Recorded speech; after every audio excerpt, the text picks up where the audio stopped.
Hey, peace and blessings. We are here with the Tea Talk conversational segment of Lips and Lobes. Typically, we would be holding a conversation with one another, but for this particular experience, I will be talking to you via our YouTube channel. And again, you can always join this experience with other queens, other members in your tribe. So for this experience, November, we are talking about self-pace, adapting, and aligning. What is that? What is that? Okay, so to self-pace, that is for us to learn something or move or flow or even pause at our own speed. First, we need to know what pace are we actually moving at. We need to pause and think about, am I moving too fast? Should I step it up a little bit? What's going on in my life that may require me to adjust, adapt, and align. So looking at adapting, that is becoming adjusted to new conditions.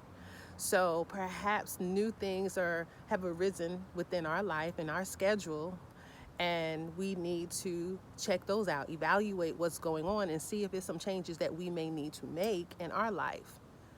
And that's that alignment. So that is to arrange things so that they are in unison as much as they possibly can, because perfection, hey, that is not a human trait that we can do, but we can strive for it to our best ability. So having a healthy pace when we are trying to adapt to new situations that they may be foreseen, as well as ones that we didn't even know were coming.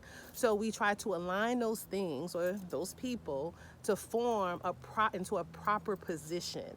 It's somewhat like when we do an exercise, maybe like a plank.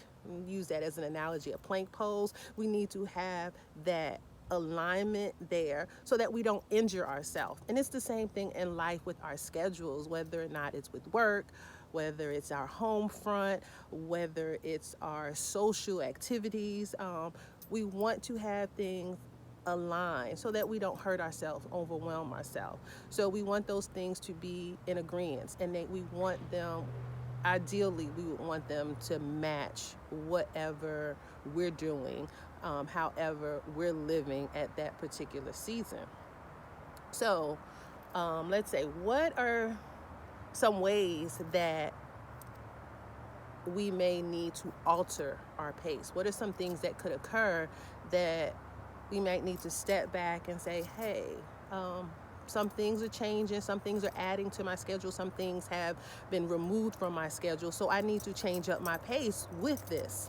So it could be the season we're in right now, time changing, how we are having shorter days where it starts getting dark about 5 o'clock and we're having longer nights, or vice versa, when we're having longer days and shorter nights.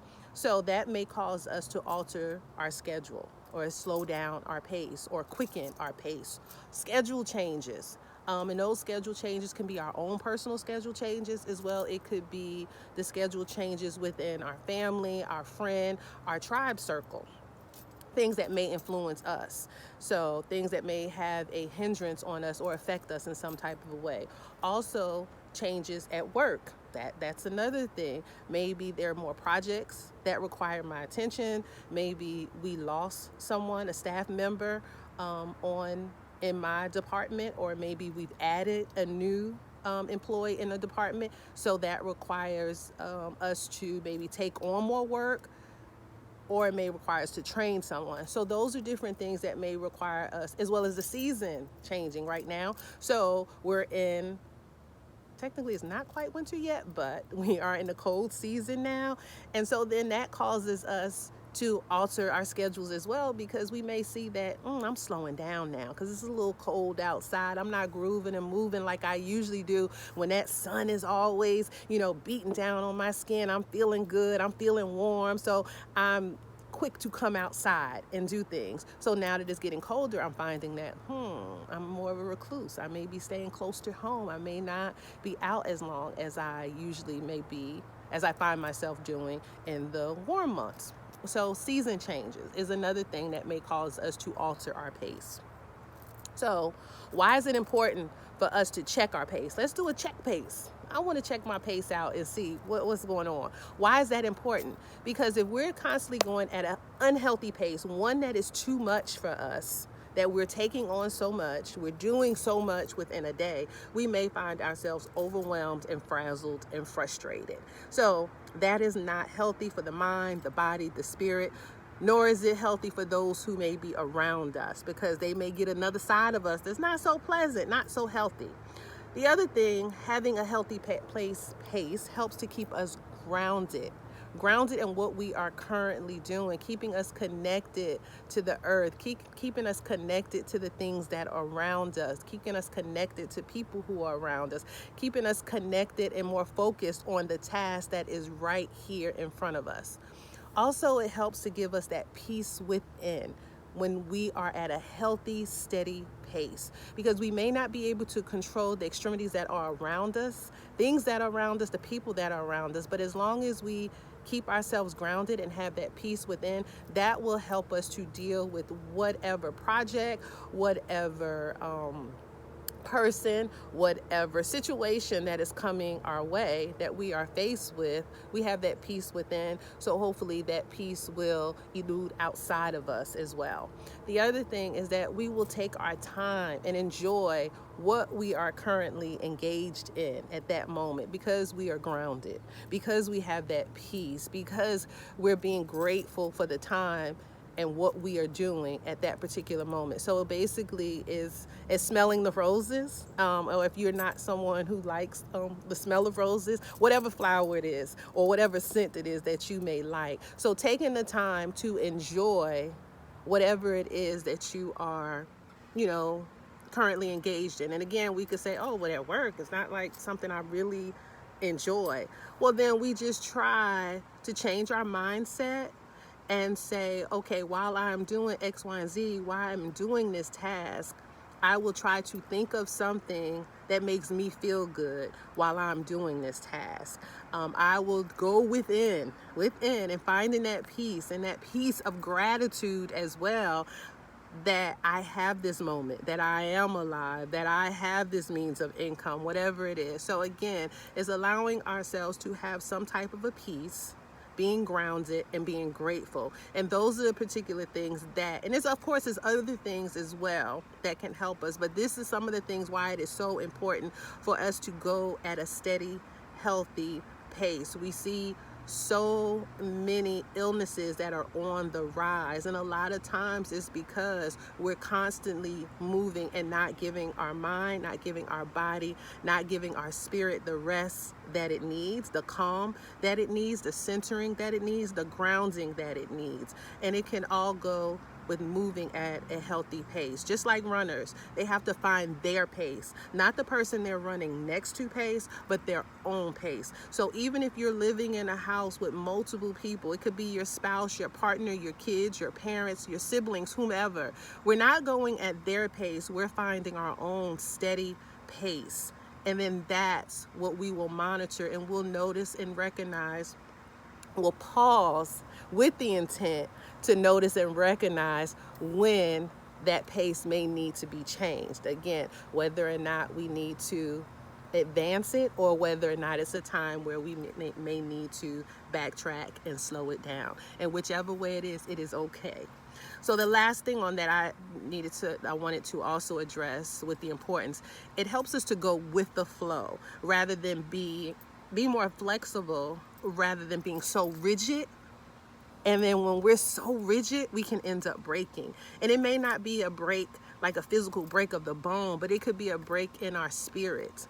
And when the spirit is broken, again, it's like a trickle effect. So many other things can break with that, emotionally, mentally, spiritually. And then, of course, it is physically. It may not be the bone, but physically of our organs inside, because it's causing stress on our body because we're trying to force something where at that particular moment, it is not meant to happen that way.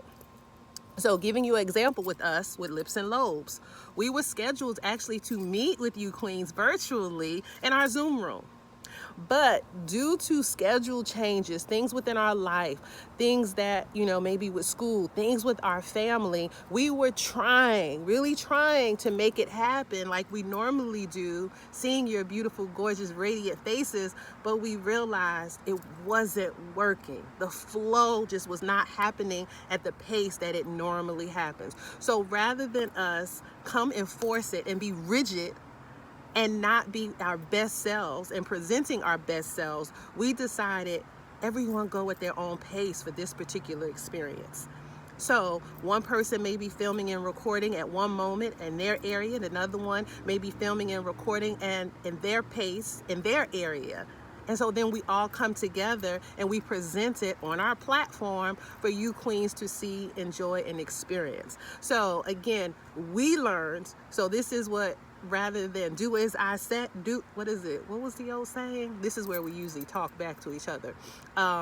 Do as I say, not as I do. So we didn't do that. We're sharing with you what we should do and what we are as well are trying to do, finding our own healthy pace. And it's for wellness warriors. And so again, we all were doing our recording, our video at our own pace, a healthy pace for ourselves to present to you. So the last one that I mentioned was to learn how to go with the flow and be more flexible with the change and adapting and aligning. And that's how we ended up aligning. We're doing it at our own healthy pace. We adapted to the season in which we are in our life, our stages right now. And then we aligned by putting the videos on our YouTube page at our same time that we were scheduled to present to you all on our 1 p.m. segment on Zoom, but it's here on YouTube. So this is what I will end with. What does a healthy pace look like for you?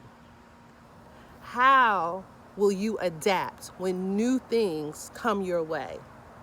Things that you don't see coming, and then some things that you know are coming, like season change. We know that's coming. We know that the time changing is going to come as well. So those kind of things, okay, when it's getting cold, what do I need to change in my schedule? My personal schedule, my work schedule, my family schedule, my friend schedule, whatever it is. What can I do to help me adapt better with those changes? And how can I align with all of those changes? So again, what does a healthy pace look like for you? How will you adapt to those changes? And how will you fall in line with those changes? And Bridget, BR, will be sharing some ways that she creates a self-caring, healthy pace for herself and adapts and aligns with her true self. And hopefully you learn some great things and some things that you could sit back, reflect on, and implement in your life, so that again, you put yourself first, so therefore that you can continue being your best, so that you can present the best, and you can continue to help and nurture and love and care for all of those that are in your tribe. Thank you so much. This is Tall Shine and Wellness Warrior. All right, take care. Peace.